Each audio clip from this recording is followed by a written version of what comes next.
Yo, what's up, guys? Welcome back. Today we're looking at women realizing a little too late what happens when you take a good man for granted. Trust me, some of these stories get wild. But let's get into it. Right after you subscribe, of course.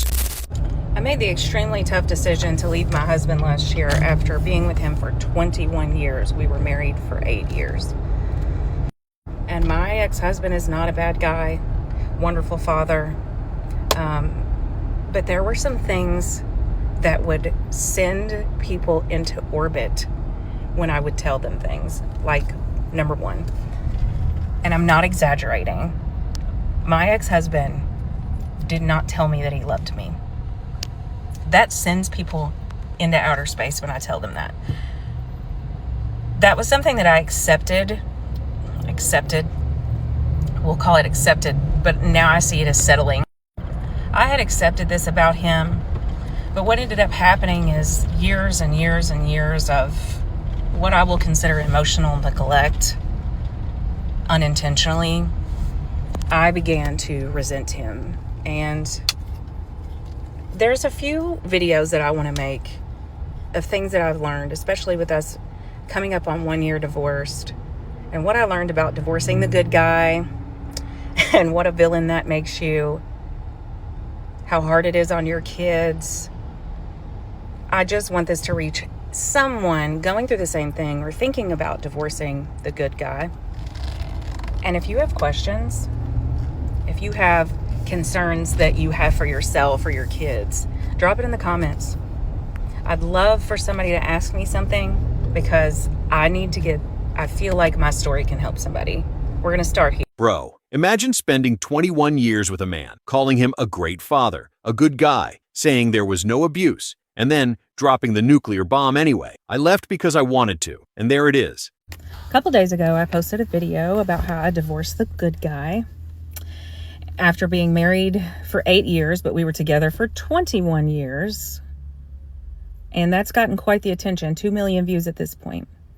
I have made some follow-up videos saying that I would eventually tell my story the way I want to tell it on my own terms, because that's what I came here for. I've been very apprehensive because the comment section is gnarly. And I know that the reason why I left is not the same story as a lot of people, and it is very selfish. The reason why I left was very selfish. And I'm ready for all the hate that's going to come, because I know from that comment section and from my inbox that there are so many women who are afraid to say the same thing. Let's start here.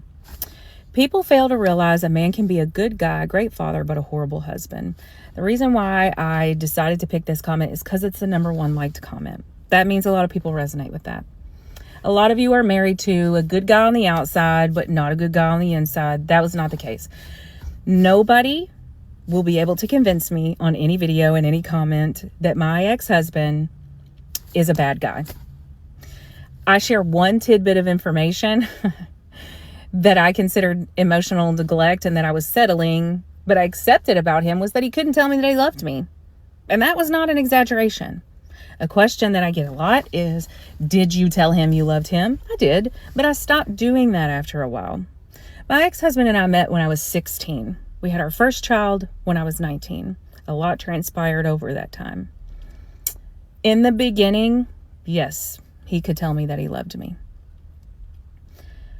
So much to unpack there, and I will go more into, what happened over the years, if that will help someone. But people are wondering, why did I leave? Why did I leave? I left because I wanted to. I left because I didn't want to be married anymore. I left because I didn't enjoy marriage. There were a lot of things wrong in that relationship, and I think that we had grown apart. I never felt like I could be myself. If you go through my videos, you will see a transformation happen, and that transformation did not happen until I divorced my husband. I've never felt more like myself than I have in my entire life. I now know what love feels like. All the things that my husband did to show me that he loved me, I can do for myself. And that might be selfish. And I knew I was going to break my children's heart. And we have a lot to unpack here. But I left because I wanted to. Because essentially I was in a relationship with somebody that I really didn't even like. And I felt like he didn't like me. He was attached. 21 years is a long time. We had a lot of appearances to upkeep. There was no abuse happening. There was years and years of emotional neglect on his part and mine. We resented each other. I did him a favor. Let's start here.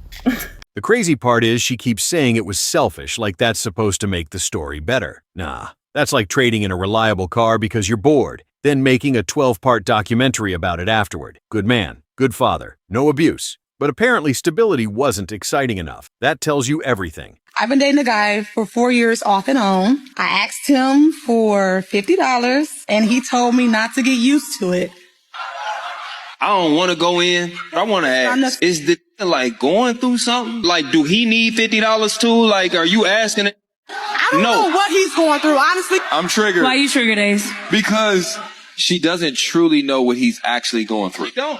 That man could have gave her the last 50 he had. How the woman that need the $50 Oh, no. judging me for barely having it? No. You don't have it at all. Like you just said, you would fake up, like, just to see if it's gonna come through. Oh, I don't need your $50, but I want to see if you really That's what I'm getting sick of this. I got a problem with you trying to justify playing with it. I'm not playing. I'm trying to No, stop dating. sweetheart. You didn't need from him. And then you said you didn't know or care about his financial situation. You don't give a... Okay, mama, you playing with him. If you want to see if it'll do for you, put him in position to do for you. Who give a about you usually want to make other people's lives easier, more pleasant, more joyful. So if they hadn't put no bread on you yet and got 4 years out of you, you didn't warrant that from the jump. Okay. Don't pick year 4 to start playing in this face. Bro, 4 years together. 4 years. The man gives her $50 and says, don't get used to it. And instead of wondering if he's struggling, she starts investigating him like the IRS. Nah. The crazy part is she literally admits she doesn't even care what his financial situation is. That tells you everything. Imagine failing a test and then criticizing the teacher for not giving extra credit. Some people don't want generosity. They want access. Big difference. Ladies, where have all the good men gone? Do you want to know where they went? They have retreated to their homes. Do you want to know why? Because the good men are the ones that have put in so much effort and had women trash them for putting in the effort. They've had women take advantage of them because they want to be a gentleman, they want to open the doors, they want to pay for your dinner, and you just expect that that is supposed to happen. The idea that you should have multiple men pandering after you just to see which one is the best is atrocious. And this is coming from someone who very clearly wants traditional values in a man and in a relationship. But I am not going to be ignorant to the idea that I'm going to have to contribute something to that relationship too. I am going to have to put in the effort as well. I'm going to have to be able to communicate and have conversation and be really comfortable with who I am, but at the same time understand that if I want a man to be comfortable with himself, I am going to have to allow him the ability to feel comfortable when he is in my presence. None of this, oh, well, you have to do this and you need to do that. And if you don't handle this, then I'm out. Do I have expectations? Of course I have expectations. My expectations are rooted in having morals and values and being a gentleman and understanding what that means. That means that I am not taking advantage of them just so that I can get a date. Bro, women ask where all the good men went like they're a missing persons case. The answer? Home. They're at home, playing video games, going to the gym, watching football, protecting their peace. The crazy part is the woman speaking actually understands something most people don't. If you want effort, you have to give effort. Shocking concept, I know. Nah, some people want traditional men while offering modern headaches. Then wonder why nobody's volunteering. That tells you everything. I married the nice guy, the guy who made me laugh. I married the guy who was stable, who didn't yell. I married the guy who wasn't afraid to get down on the floor and play with kids. I married the guy who laughed really loudly, who didn't seem to care if anybody was watching. I married the guy who was soft with me, who listened to me on the phone for hours. Spoiler alert, guys, they are separated, heading towards divorce, which is so disappointing and exactly why so many will say that a man will sacrifice his happiness for his family and a woman will sacrifice her family for her happiness. And it is exactly when loyalty and commitment is not valued over individual happiness. In these situations, 100% of the time, the grass is not greener, and the woman ends up regretting the divorce. But what's unfair and unfortunate for men oftentimes that are committed, that are loyal, they have to go through this sort of loss, and that kind of stinks. Bro, every time one of these stories starts, it's always the same. He was kind, he was stable, he was loyal, he was a great father. And I'm sitting here thinking, uh-oh, because I already know what's coming. The crazy part is these are literally the qualities people claim they want. Then they get them. Then they're bored. Nah, that's like finally winning the lottery and complaining about the color of the money. And there it is. Some people spend years looking for a good man, then spend years figuring out how to lose him. Women often say there is not enough good men to date anymore, and actually data backs this up. On Tinder, the average guy is liked by less than 1% of the women on Tinder. Think about it like 1 in every 115, which is a vast inequality on dating apps alone. You can compare it to like 95% of the world's economy. I have notes on the screen. If you see me looking, that's why. So why is this? Well, studies often show that women don't just filter for attractiveness, they filter for income, they filter for status, ambition. All these things make up who they're going to choose. Because of this, 80% of men on dating apps are rated unattractive by women. The result is a tiny portion of men getting all the attention. And this creates a really bad dichotomy, where a lot of these men, because they are eligible candidates, don't feel the need to settle down because they have all the options. These studies also show that men swipe way out of their league, which floods the woman's account with attention, so they're more selective, and it's so much deeper than just the apps. But a question still stands. Are the standards rising, or are expectations just completely disconnected from reality? Bro, women keep saying there are no good men left. Meanwhile, the same 5 dudes are getting every like, every match, and every DM. Nah, this is insane. It's like standing in front of a buffet, grabbing the exact same plate every time, and then complaining the restaurant has no food. The crazy part is the good men are there. They're just invisible because they don't check every fantasy checklist. And then years later, where are all the good men? Exactly where you left them. I'm going to make a lot of females mad, but I think it's time that we stop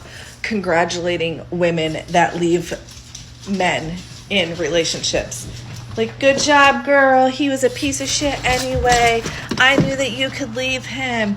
Meanwhile, old Sally hasn't given her man Pound Town in over a year, and her man's mentally drained, going insane, finally steps out, and Sally notices that Tom's cheating, and now he's the fucking problem. I think we really need to start normalizing that most of the problem in good marriages that were good in the beginning, and because the woman wasn't holding up her end of the relationship anymore. Oh, I'm too tired. Oh, my stomach hurts. Oh, I have a headache. I don't want to right now. Like, I think that happens more often than not. And then when the man does step out, all the other women are like, girl, he was a piece of shit anyway. Girl, he wasn't worth it. Girl, blah, blah, blah. When in actuality, you had a good-ass man. You just didn't know how to maintain him. Bro, the man stays loyal, provides, shows up, handles business, gets ignored for months. Then the second he finally leaves or messes up, he's suddenly the villain. Nah, that's like refusing to water a plant for a year and acting surprised when it dies. The crazy part is everybody rushes to support the woman no matter what happened, but nobody wants to ask the uncomfortable question. What did you stop doing? And there it is. Accountability's greatest enemy strikes again. Y'all, something going on with the man them. Something is going on with the man them. And by man them, I mean men. of today.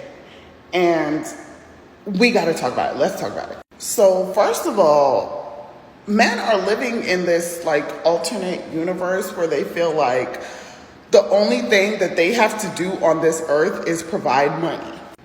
First of all, women do not need you for money. I don't know I don't know where the fuck y'all got that from. Women are making their own money. Women have the ability to make more money than y'all. Let's just straighten that part out right there. Women are then additionally tasked with the responsibility of motherhood. Now, if you're a mom, I don't even have to explain shit to you because you already know the cards ain't even. Moms have to do 20 times the work that fathers have to do. Naturally, biologically, they just do. And that takes a lot from women to keep pouring. You're trying to pour into your man or husband. You're trying to pour into your kids. Some of us also trying to pour into our career, trying to pour into God and get religious and spiritual. It's a whole lot of pouring. We just pouring the fuck out. And oftentimes, no one's pouring back into us. You know, our kids, they're kids. They're still learning, and thank God for their little innocent love, because sometimes that's what keeps some of us women going. That's why some of us aren't dead to this day, because of those little babies. But for men to then sit there with this sense of unrighteous entitlement, like that they don't deserve, that they didn't work for, that it's just like they pulling the entitlement out of their ass. And I'm just wondering how you guys expect that to move us forward as a generation. Like, I feel like I was born in the wrong generation. This generation only gives a fuck about what's happening on social media, how to be fake and impress people you don't even know, nor give a fuck about, nor do they give a fuck about you. It's just like everyone's in this fake reality, and I'm really, really tired of it.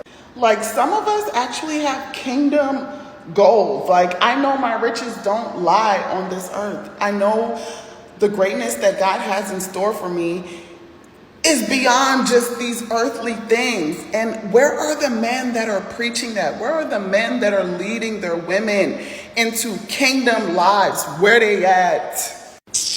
Bro, I love how the video starts with, "Women don't need men," then somehow ends with, "Where are all the good men?" Wait, what happened? I thought we didn't need them. Nah, this is insane. The crazy part is every generation says men aren't leading anymore right after spending years telling men to sit down, be quiet, and stop leading. Then suddenly everybody's looking around confused. And there it is. You can't spend years removing the pilot and then complain the plane feels unstable. Treating a good man poorly and doing him wrong is all fun and games until he's uninterested, unreachable, and unavailable. Some of y'all think you can put a man's heart on emotional layaway. You can drop a few sweet words, act like you're invested, then leave him hanging while you keep shopping around. And you know what? That might work for a while. He may keep giving, he may keep showing up, he may keep forgiving. But what you don't realize is that every time you ignore his calls, every time you dismiss him, and every time you label his honesty as a weakness, you're not just hurting that man, you're teaching him. You're teaching him that his love, his loyalty, and his protection doesn't matter here. And brick by brick, you're building up his disgust until one day, the only thing he feels for you is distance. And you know what? When that house of disgust is finished, he moves out. Suddenly, that man who used to bend over backwards to make you happy won't even flinch when you cry. Suddenly, those arms that used to hold you tight becomes hands that don't even reach for you. Listen, all those long talks and deep laughs that you used to share, they're just memories that sting because you played with a man who only ever wanted to love you right. And anytime you take that good man for granted, you're teaching him how to live without you.